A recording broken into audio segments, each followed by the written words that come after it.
All right, guys. Hello, welcome. It is Tuesday, so you guys already know what that means. My name is Jasmine, aka Jasmine Louisa. I am a proud member of Mama's Cocktail Hour, and this is Tuesday Talks with Jazz, where we come on every week and I discuss with you guys and share my story or stories about experiences that I've had, both past, present, and even future. So, before we even start, I just want to let you guys know something. Last week we had a super bomb guest, Rika. She is the founder of the Single You Academy. She is a single ladies life coach, and she dropped a lot of gems here. And the reason I'm bringing this up is because I want you guys to know that for this season for Tuesday Talks with Jazz, what I've decided to do is, you guys know my story. You guys know I've been pretty much an open book. What I want to do now really is share my platform with amazing dope ass moms or just women in general who really have a story where they've overcome, struggles, whether it be mental health, low self-esteem, where they're really trying to grind and find themselves in a place where they want to share their stories in hopes of doing what I try to do every week when I come on here, and that's inspire or hopefully motivate or whatever it is. We're all in this together, and this is going to be the running theme, bringing in dope women to just kind of share the platform with. So with that said, I'm super excited because we have a fellow dope mama. She definitely lives and breathes her motto, which is encourage, motivate, and inspire. I have notes because I don't want to miss anything. She is the CEO and founder of Le Pair. It is an online store that sells inspirational clothing, jewelry. She hosts her own IG live show on Mondays, Motivational Mondays, where she comes on, she brings guests, they talk about their situations or their businesses, things that are inspiring and motivational to women. She also drops videos that are super dope. She drops encouraging gem videos, which I think are really dope. She talks with a lot of passion and intensity. She's a God-fearing woman. She's a wife. And I felt super connected with her because her energy and her passion is right on board with everything that we preach here on Mamas. So guys, I would like to introduce you guys to Melissa. Now let's hope this works. Let's hope I could do this. Let's see if it works, because IG be messing with me sometimes. Hold on. Hello, can you hear me? Yes, I can hear you. Hold on, okay. My volume went low. I don't know why, but I can still hear you. You good? Yes. Okay, perfect. I was a little nervous because sometimes IG be messing with us, so. No, we're good. So guys, this is Melissa. This is the dope ass mom that I was telling you guys about. There's a little bit of feedback, babe. A little bit of feedback. No, that happened yesterday. Is it like you're hearing an echo? A little bit. Give me 1 second. Guys, it happens. Technical difficulties. I just want to make sure that we can hear everything she has to say. Because like I said, her story is super inspirational. And I don't want you guys to miss out anything. So like I said, she's the CEO and founder of Le Pair. They sell really, really, really dope, inspirational and motivational clothing, jewelry, bracelets, all type of things. You guys definitely need to check it out. And I lost her, but let me get her back. No worries.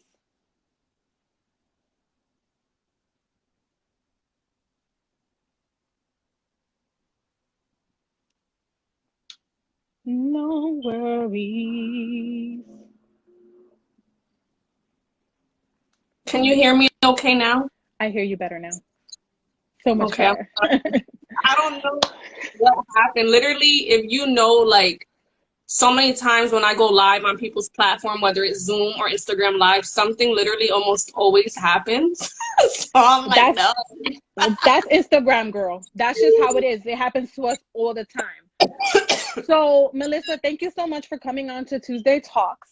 Thanks for Um, having me. you're very welcome. So the first thing I want to ask you is, can you let everyone know what is, I want to say it right, I was practicing it, Le Pair.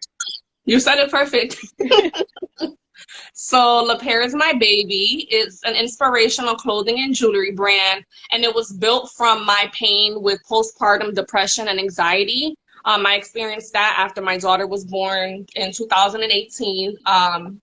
At first it's funny because it actually took me a year and a half to conceive her. I wasn't sure if I was going to be able to have kids. So, being able to conceive her, being able to have her, I had, thanks to God, I had a good pregnancy, good delivery. It's supposed to be like the best first year of your life with your baby, Mm-hmm. but it wasn't. Like I always say, she was born 2018, and then 2019 was the worst year ever for me because it was just so hard. Like my husband had, he was running the daycare with me at first, but then he had to get another job. Wait, Long stop. story short. Because you Oh, giving okay. us a we Sorry, want to sorry. make sure we get all your story. Okay, I'm sorry. I'm sorry. No worries, hon. Okay. So when you said you had trouble conceiving your daughter, if you don't mind me asking, did you have to go through like any type of fertility treatments, or was she, by the grace of God, you were able to conceive her naturally, or Yep. So thankfully, I was able to conceive her naturally. I was literally this close. I had we met with the fertility doctor, mm-hmm. and he was like, we can go this route and this route. You can do these tests because my husband already had a child from his previous marriage. So, Okay. I was like, you know what, babe? I don't want to do it. I said, we're just gonna pray, and when the time is right, it will happen.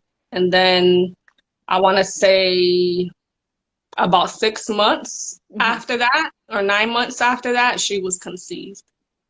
That's definitely a blessing, because I know that fertility issues is something very sensitive. Right. Um, when it comes to women, my sister herself, she had issues conceiving and she ended up conceiving, but Oh, then my nephew was born at 23 weeks. oh wow. But he survived. He's a miracle baby, but I Wow. definitely understand the struggle of fertility and then everything that comes with it when you have struggles with fertility. Okay, so you go through the struggle, you pray, you have this beautiful baby, right? Now at this time you had your own business that wasn't Le Pair. Correct. Okay, and you were doing, We ran licensed home daycare. We had that since 2015. I was 23 when I first opened it. Sorry, I have like a little cold that I'm no getting worries. over. No worries. So you've always had the spirit of being an entrepreneur. Well, well, since the age of 23. Prior to that, no, it was actually my husband's sister that spoke it into us. I was working at a daycare, and she owned her own in North Carolina. She's like, you guys should open one. And I'm like, me open my own business? Like, I don't know anything about that. But we ended up taking, the leap, and here we are. Is it something that both you and your husband had to really talk about? Was one person more in than the other, or is just something that you guys were just like, we're gonna do it? So we were actually dating at the time, but on our drive back up from North Carolina, we just started talking about it. And it was like a 12, 13-hour drive, and I made all the plans while he was driving, and I'm writing everything down. And I knew a lot because I only worked at the daycare center for 3 months, but I'm a very, very fast learner. And I always say that I only had 3 jobs my entire life That's a good before thing. I started my own business. But I always said each job gave me the skill that I needed to be able to become an entrepreneur. So he was definitely on board, and he was a teacher too. The kids loved him. Oh, so he was a teacher. Yeah, he helped Oh, me. so He that's was perfect. smart, and I'm Titi Melly. That's great. That's actually perfect. So, okay. So now you have this daycare, so you're dealing with kids. You're married now. You have your miracle baby. And you, like you said, this is supposed to be the happiest time of your life. Correct. And then what happened? Well, a few months before I was going to give birth, which I only planned on taking 2 weeks maternity leave because we just couldn't afford to take more. I had 6 children enrolled and half of them dropped. And I was like, oh crap. Like I needed one to drop because I needed to make room for my baby. But when I had 3, I was like, okay. So long story short, when she was born and we opened back up. Sorry that I don't always look at the camera. It's a Girl, weird okay. thing. What's important is your story. But yeah, so he ended up having to get a job. And that was just like the worst thing ever because we literally, since we moved in together and started the daycare, we were never apart. Like he always helped me with the daycare. And going from that to then having to run the daycare by myself and be with a newborn baby, and then he was working weird hours until like 2 a.m. And I was breastfeeding solely because my daughter didn't like bottles. It was just so much change that happened at once, and I just wasn't prepared for it. And I didn't have like a real village. Like my mom, she would come like, once a week and she helped as much as she can, but she was also going through, she had like medical issues and things like that. So I didn't really have anybody else that I could really lean on. So you were running this home daycare. You had still 3 children enrolled with your child 4. You're a new mom, and now your partner, who you guys literally were joined at the hip running this business, he had to go and get a 9 to 5, right? So of course, that's, first of all, being a new mom is overwhelming. Yes, in it itself. is. You know what I'm saying? Can you hear me? Yes, ma'am. Okay, being a new mom in itself is very overwhelming, right? But I can't even imagine the stress of not only having to learn how to take care of your child, but now you're taking care of children that don't belong to you, which is an extra added, stress because you got to make sure that you send them home the way you got them. Yeah. Right? How did you notice something was off though? That it just wasn't you normally stressed? To be honest, ooh, I hear an echo. That's weird. Hello? Is there still an echo? I don't hear one. That's really weird. I heard an echo and then it disappeared. Okay. Let us know in the comments if you still hear it. To be honest, I didn't know. Like everyone always says, oh, when you have a baby, you don't sleep. You're always going to be tired. It's normal. It's normal. You'll get over it. So I honestly didn't know what was wrong with me until it was over. And that was like a whole year and a half. Like, I just knew, like, I was always crying. I was angry all the time. I was mad at my husband. I was not interested in having sex with him. I'm sorry if that's TMI. But I don't really remember all of the like important moments that you're supposed to remember of your child. Like I remember things here and there, but I just remember it being like a struggle, like just trying to survive and get through the day. So like I really didn't know what was going on until after, when my head was like more clear now. So is it something, so then you never went and received treatment for it? Did you ever go to a doctor? No, because, I had my little 4-week or 6-week checkup, but my depression and the anxiety that I had, it didn't start until after that. So like I would go for my physical, but like, I go in and I'm like, I feel like nobody really knew what was wrong with me because I can fake a smile, and wherever I go, I'm, smiling and I'm happy. And I don't know, like, I wish that somebody could have said like, something's wrong, like you're not your normal self. Like I never wanted even to cook. I didn't want to clean. I didn't want to leave my house. Like even to go to the grocery store, and my husband would try to get me out. And I'm like, no, can you just go? Like, I don't want to go. So I wish, like, I didn't know until I believe last year that you could get treatment for postpartum depression. You can take medicine and things like that. Like, I didn't know any of that.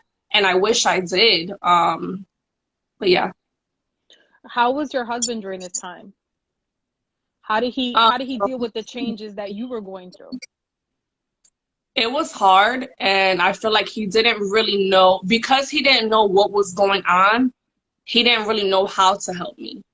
And because he was working, all the time, I feel like me and him, so I can share this freely without being like, oh my God, he's gonna see Mhm. this, because me and him have had the conversation. Like, I told him that he played a role in my postpartum depression, because I say that due to the second job that he got, summer 2019, he worked at a car dealership. And I told him, because the hours were like 9 a.m. to 8 p.m. And I said, if you take this job, you need to make sure you still find time to help me around the house, because I'm still working as well. Even though I'm working from home, I'm still working. So for me to work, take care of the baby, cook, clean, and do all of that, and you just work and come home is not fair. You need to help. And he Amen. did it. And he did it that summer.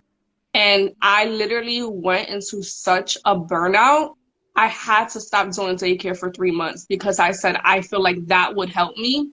But yeah, so he didn't. He felt like his his reasoning, I guess. He said, "Well, you're working from home, so it's easier." We've had a conversation since then for him to understand, but now he's more prepared, and to understand like what goes on in a woman's brain and body Mhm. and all of that, when postpartum hits, and not having that village or not having that support. But it was tough. I wanted to leave him, honestly, if we're being honest. I mean, you could be on whatever honesty you're okay with. Let me tell you something about though working from home. Let's just put this out there. Everyone has experienced working from home. Most people, since all of this has happened. Right. People need to stop thinking that working from home is some kind of luxury. Not all jobs you can just open your computer and close your computers. A lot of us have to literally work from home as if we were in the office. You Yeah. add children onto that, you add pets, it's a very stressful situation. Like, Yeah. don't expect 3-course meals just because I'm working from home. Right. It has a lot of good points to it, but there's also a lot of stress because you're home all day. And the Yeah. expectation is that you somehow, between working your 9 to 5, are supposed to be Susie homemaker. And there's no boundaries. Right. Okay, it's not easy at all. So I can't even imagine like you literally having a daycare. Hmm. That's a whole different like beast in its own, and then also being a new mom. So I Yeah. just wanted to throw that side note out there because I know a lot of moms and dads are struggling with working from home and taking care. Oh, and don't that we were teachers assistants as well. That's a I whole don't know other how you issue. did that, because I'm like, how do parents work from home and have kids at home and have to do school with them? Like, no, that like I enrolled my daughter into preschool this year, because it's only 2 days for a few hours, but I'm like, how am I supposed to get anything done? It's hard. Girl, I love my daughter, but she need to get out of my house. You need that Like, break. there's no break, and that itself causes people to feel depressed because it's kind of like you lose yourself. Everything just looks the 100%. same, it feels the same. There's no boundary, there's no like, okay, I'm gonna go to work and be my work Jasmine, right? Right. No, it's like you're mommy mode all day long, and it's very, very, very stressful. To Yeah. shout out to all the mom and dads who work from home, take care of their kids, their pets, and were teacher assistants. It wasn't Yeah. easy. Definitely. But I'm glad that you were able to work it out with your husband. I mean, I think as all couples, all marriages go through things that are difficult. Right. What's important is that you work through it. And even if mistakes are made during the time you're going through it, what's more important is that you learn from it and you move forward and you go stronger.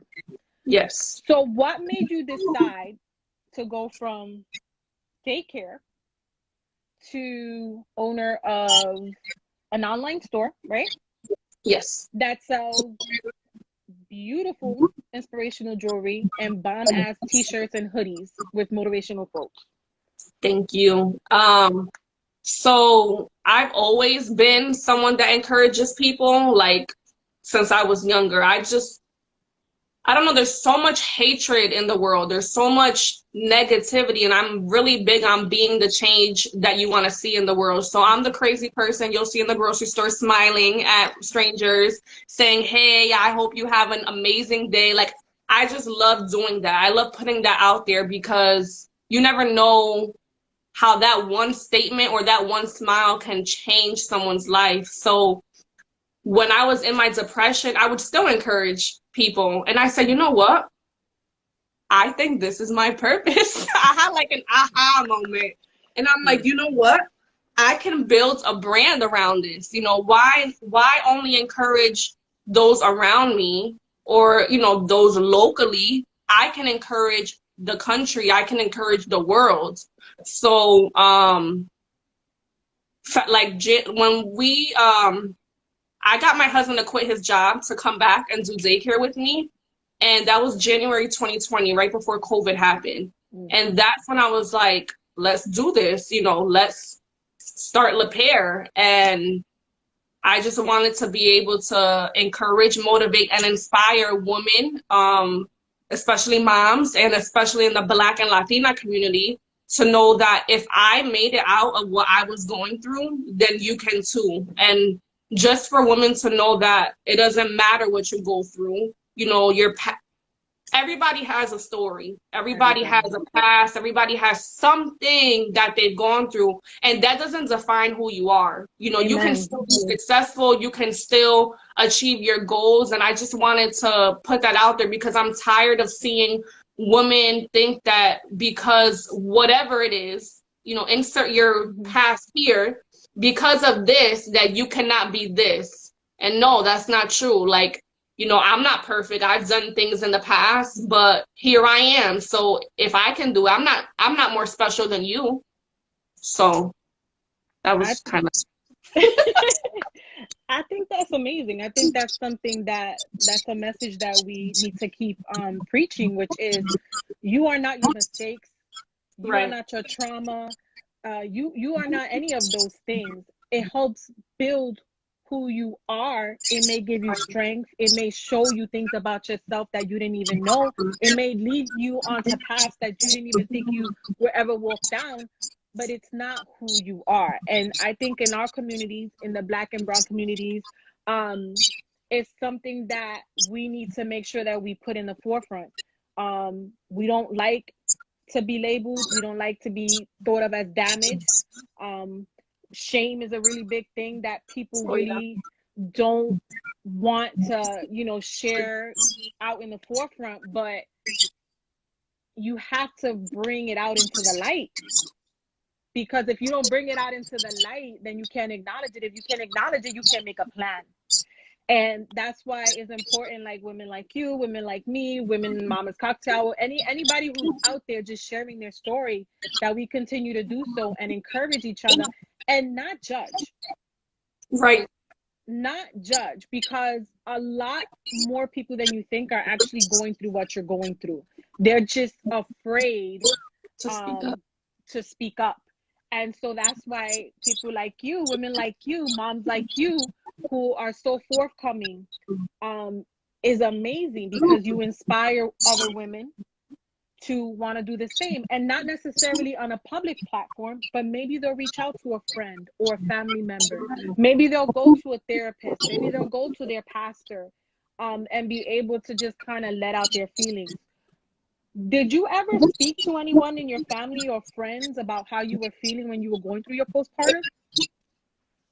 No. Nope. Nobody knew until Le Pair came out. Was that by choice?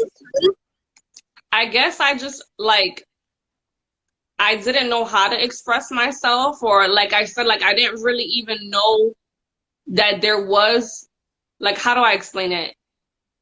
I don't know. I don't think it makes sense, because it doesn't make sense in my head, but I didn't know something was seriously wrong until I was out of it. Like, I thought it was just normal new mom stuff. Like, you know, even though I knew that I don't know how to explain it, but sorry, it's confusing. Girl, just try. What you might think is confusing, a lot of us will probably be like, yeah, girl, we understand. We felt the same way. Like, it's just like, I knew that I was angry and I was sad and that I wasn't interested in having sex and I was mad at my husband and I was just overwhelmed. But I just thought this is what motherhood is, because it's like nobody talks about the hard parts of motherhood. Well, now they're starting to, and I'm grateful for that. But back when I was coming, like, I don't know if it was because I went through like a long process. Well, to me, it was a long process of trying to conceive my daughter, and maybe people didn't want to like rain on my parade, but I felt like I wish somebody would have told me what I would experience as a new mom, because like I would have been more prepared. Like now, I'm more prepared now for, you know, if and when I have a second child. But yeah, kind of rambled. No, you didn't ramble. You made a lot of sense. Listen, it's scary because, like you say, you don't really hear the other side of becoming a mom.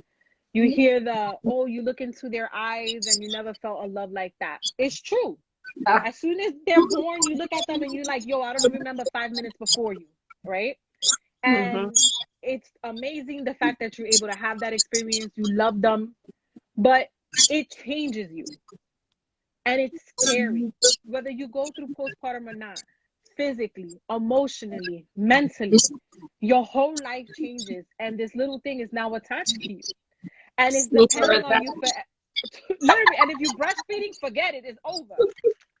Right? So it's like, it's scary. And I know a lot of moms are scared to say, yo, I'm overwhelmed. Yo, I think I'm went over my head.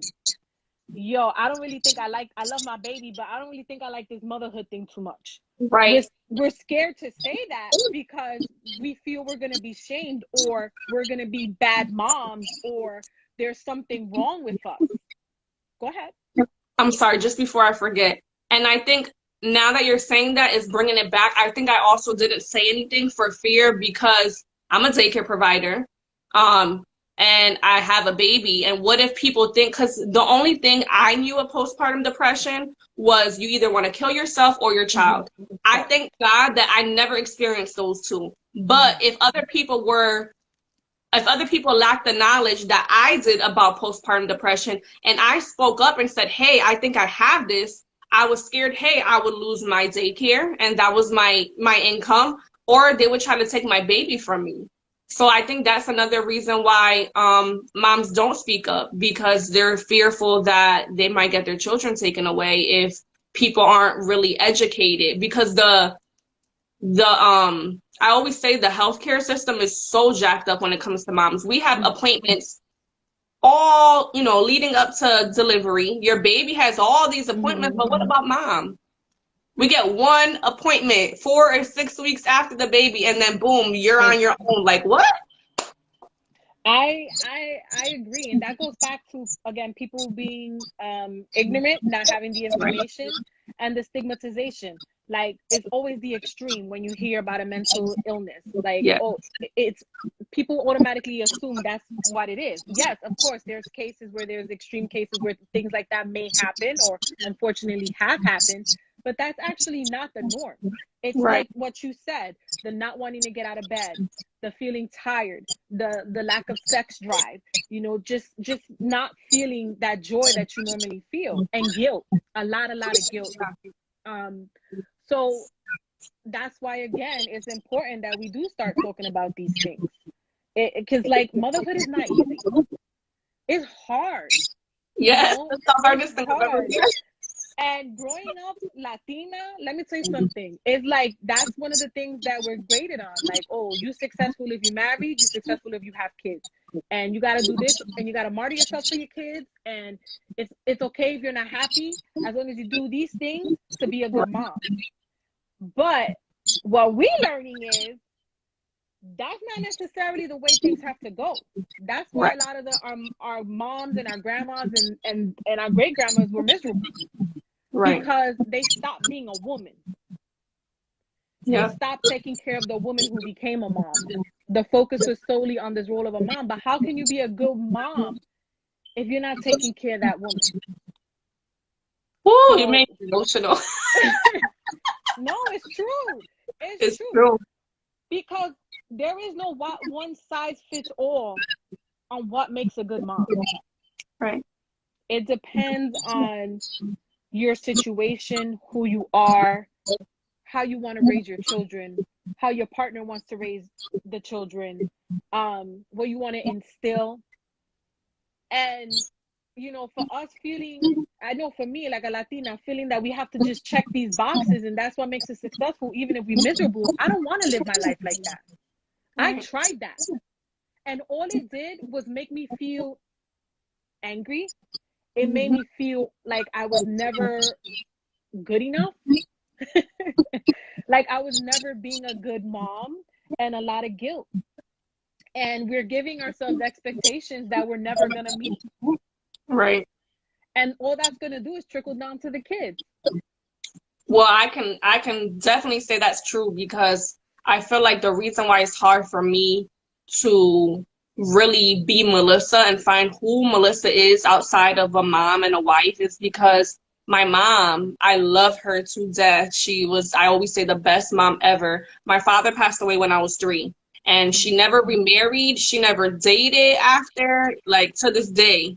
So she literally gave up her life for us. Like, I never saw my mom going to do anything for herself. Like, never saw her shopping for herself, never saw her anything. It was just always about us, us, us. And I feel like that subconsciously, like, trickled down, like you said, into me. So now when I have kids, or even in my marriage, it's like, do for them, do for them, do for them. And it's like, then I'm resentful because, Yep. oh, Melissa doesn't do anything for herself. Well, Art, my husband, he takes time for him, and it's like, why don't I ever get time? But it's like, do you consciously take out the time and say, okay, this time is going to be for me. I'm going to go and do it. So I'm trying to do those things now, but it is so hard to come from that to try to change the way you think and your behaviors to match it.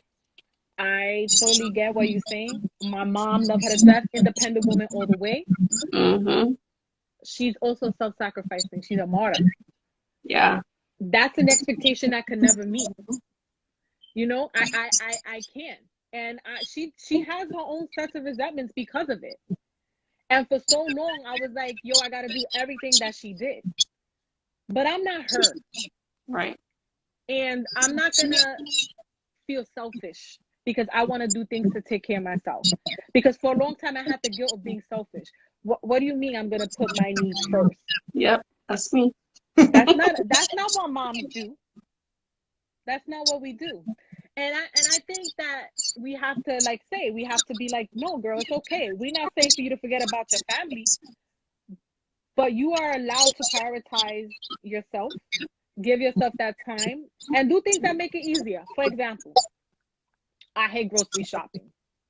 I hate grocery shopping. It just stresses me out. I do not like it. God introduced me to Instacart. Yes. I was like, yo, this is the greatest thing that ever happened, right? Yeah. My mom hears about Instacart and she's like, that's so lazy. You need to just get up and go to the supermarket. You need to go to the supermarket. You need to go get your groceries. That's what you do, right? And at first I was like, damn, am I being lazy? Maybe I should go to the supermarket and buy these groceries for my family. Why is it I don't want to do these things? But then I was like, hell no. Let me tell you why. I'm going to do things that make it easier for me. Yes. As a mom, we have to manage our time very wisely. So if I'm okay with having somebody get my groceries for me so that I don't have to be frustrated and spend 3 to 4 hours of my life getting to the grocery store, going to the grocery store, fighting with the kids at the grocery store, lugging all that stuff back, then I'm going to do it. Because that to me is a form of me taking care of myself. right? And it's in turn, I'm happier, the kids are happier, my Right. husband's happier. And you save time. Girl, you save time. You save time. And I think little things like that we need to just start being okay with, because we don't have to do things the way before. It sounds simple, oh, Instacart, but in reality, it's a big deal because you save so much time, the stress, the anxiety of it. Even though my mom thinks it's crazy. No, like I love that you use that example because I order my groceries too. Like we have ShopRite over here and I do ShopRite from home. I order my groceries online. My husband goes, picks it up, and that's it. And because it's literally 30 seconds down the street. But when I talk to like my aunt who's 60, I don't know, 7, my mom 60 in her 60s, they're like, oh no, no, no, I'd rather just go in. Like, why do you know, they don't like knock me for it, but it's a generational thing, I feel like, because they don't understand like how much time I'm saving by not having to go to the grocery store. It's like my time is precious, and if I could spend that time doing something else, like I'm busy. Like, don't nobody got time to go to the grocery. Sometimes I like to do it, like very rarely, but sometimes. But it's a time saver. But again, just doing those things for you, whatever that is. It's one, like I said, it helps you just alleviate the stress, and also two, it gives you time to do things that you may want to do, either with your children or for yourself. You have a whole business. At the same time, you still trying to be a productive parent. You still trying to be a present parent, a present wife. So there's things that you gotta manage and you gotta cut out, and it doesn't make you a bad mom. Right. At all. It doesn't. Just like if you don't want to cook every day. Woo, and the reason I bring this up is because culturally, at least for me, a big thing is you gotta cook for your husband. You gotta cook for your kids. Like, that's what a woman does, you know? But hello, I worked, and before COVID, we commuted. Ain't nobody got time to be making 3-course meals. Nobody got time for all of that, you know? So it's like giving and I used to hold myself up to the standard, like, oh my God, I gotta cook these rice and beans and pork chops, and I gotta make these meals, because if not, my husband's gonna leave me. Because that shit is ingrained, excuse my language, is ingrained in your head. Mm-hmm. That is the standard that you have to meet in order to be considered a good woman, a good wife. Now I'm like, okay, I'll cook maybe Monday, Tuesday, he'll cook Wednesday and Thursday, and then Friday and Saturday we order. And it's okay. And something simple, so simple as that took me a long time to be okay with. Because I thought somehow I was failing as a wife and a mother. That's true, because I love my aunt. I love you, auntie. She's not gonna see this, but she'll say like, you need to cook for him. Like, you haven't been cooking that much lately. What's going on? And I'm like, lady, I have multiple businesses. I am also a Christian, so I'm trying to maintain my relationship with God. Go to church once a week, that thing. You know, now we're online. But all of that, and it's like, I don't always have the time. I really don't even like cooking. I do it because it has to get done. But my husband now has stepped up to. I don't like using the word help, because at the end of the day, if you're able, you should be able to cook for yourself. But that's another story for another day. But he takes part in getting done what needs to get done, you know. And my daughter, thankfully, she's picky anyway, so she's gonna eat the same thing all the time. But yeah, I understand what you're saying, because I'm like, am I wrong because I don't like cooking? And it's like, I don't know, it's just. No, that is us breaking out of the cultural norms, us being okay, and it messes with your head, because we were told from a very early age, this is what makes us a successful woman and a successful wife and a successful mother. And if we don't meet those things, then we're not. And the world is different now than it was before. We're expected to pull our weight financially in the home. Right? So just off the cusp of that, we can't be expected to hold our weight financially and then do all this other Susie Homemaker stuff. Like, you gotta understand that it's give and take. I may be able to cook some days, I may not be able to cook other days, you know? And you have to have a partner that's be willing to put in the work, because like you said, it's your household as well. Right. And I feel to say this, like, again, you don't even have to go through what you went through with postpartum for it to become a very stressful situation in your home life, for you to get depressed, especially with everything that's going on right now. Right. Everyone is under a tremendous amount of stress and wearing a lot of hats all day long, you know? So it's important that we have conversations and we are open, even if it's something so simple like talking about Instacart. It really makes a big difference. It does. Tell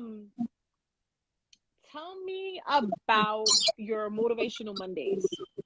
Yes, sorry, that's the sound of my chair.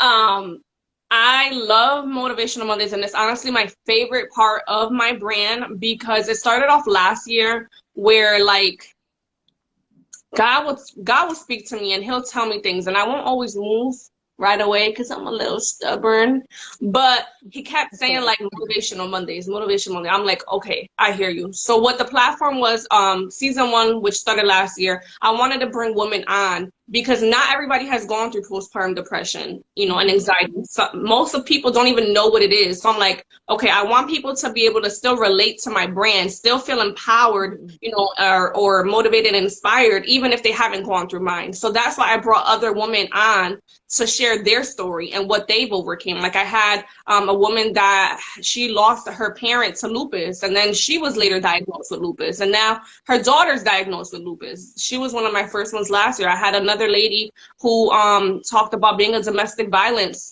survivor. I had a lady who was divorced and talking about it's okay and you can still be happy even after that. So I just had a lot of women that came and spoke about their journey of what they overcame. But I had to take a break this summer because life got real crazy. So now season 2 started yesterday, and I'm so excited because this season I'm taking women that not only overcame a situation, but then how I like to say, they turned their pain into purpose. Or my corny slogan is, they took their lemons and they made lemonade. So women that have gone through something and built a brand or built a business around it. And I'm super excited so that people can see, like, not only Melissa has done it, but there's so many other women out there that have done the same. And for people to know that, you know, if you don't want to work a 9 to 5, you don't have to. I do not knock 9 to 5s, you know, because being a business owner is not for everybody, and that's okay. We need people that work all these jobs, because if not, the world wouldn't go round if everyone was a business owner, right?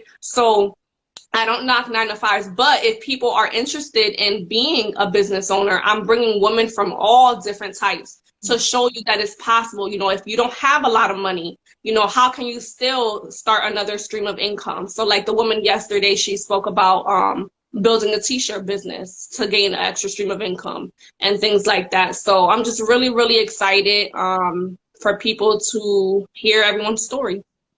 Nice. I think that's super dope. Just showing women that they can take their pain and make it into something profitable. Right. Right. And also inspire at the same time. I mean, how could you go wrong with that?